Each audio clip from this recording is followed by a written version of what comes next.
बुद्धिजीवी पढ़े लिखे लोगों का संगठन बना दिया है।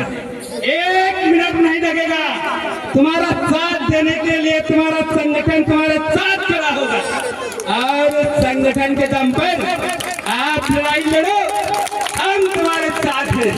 कलेक्टर, थानेदार, कोई भी लड़ेगा, बात नहीं मानेगा, हम संविधान की ताकत से आएंगे और अपनी सेना को ललकार देंगे। अपना हक अधिकार ले लो, हम तुम्हारे साथ खड़े हैं। ये कौन कहता है? ये हमारा नेता चंद्रशेखर कहता है। मैं इसके लिए जान की बाजी लगा दूंगा। अगर मेरी कुर्बानी भी हो जाए तो मैं हंसते हंसते कुर्बान हो जाऊंगा। क्यों?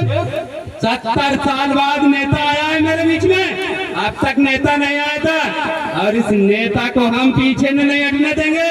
हम सेना बनकर आगे खड़े होंगे और कहेंगे साहब आप लड़ाई लड़ो, हम तैयारी करके आए हैं। साथियों, हमारे मरने से हमारा परिवार कमजोर होगा, लेकिन मेरे मरने से समाज नहीं कमजोर होगा। कहेगा कहाँ गया वो नेता जिसकी बदौलत हमने लड़ाई लड़ी है।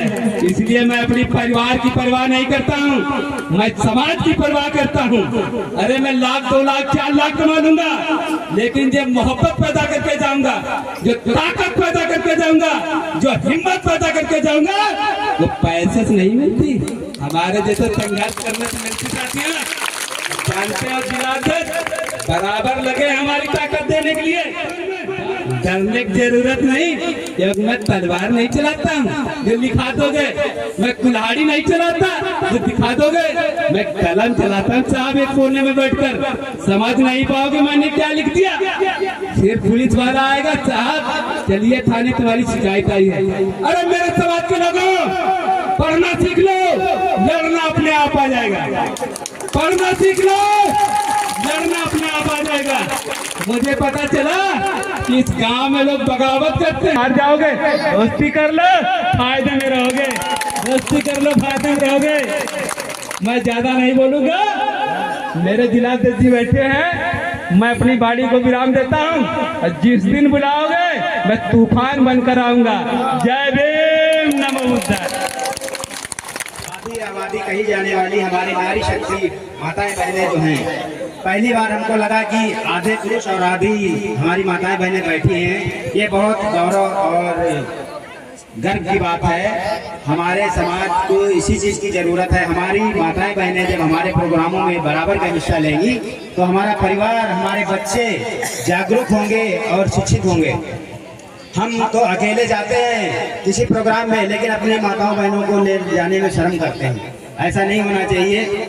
बाबा साहब सारा जीवन हमारी माताओं बहनों के लिए संघर्ष करते रहे, उसी का परिणाम है कि आज देश की मुख्यमंत्री, प्रधानमंत्री, महामहिम राष्ट्रपति बाबा साहब के दिए हुए संविधान अधिकारों को जरा यहाँ पे बनते हैं। ये बाबा साहब की देन है। हमारी माताओं बहनों को जो अधिकार दिया है, शिक्षा का अधिकार, समानता का अधिकार, जिसके लिए बाबा साहब ने अपनी 4 संतानें कुर्बान कर दी।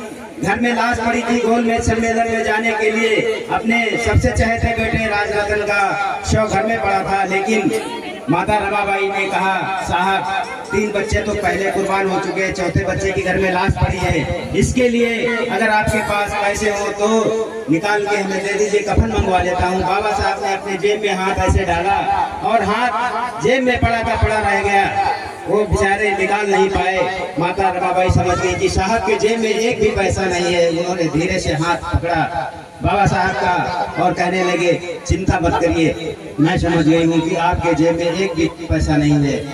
बाबा साहब रोते हुए गोलमेज सम्मेलन के लिए चले जाते हैं। बाबा साहब ने कहा अगर एक बच्चे की लाश मैं देखूंगा इसका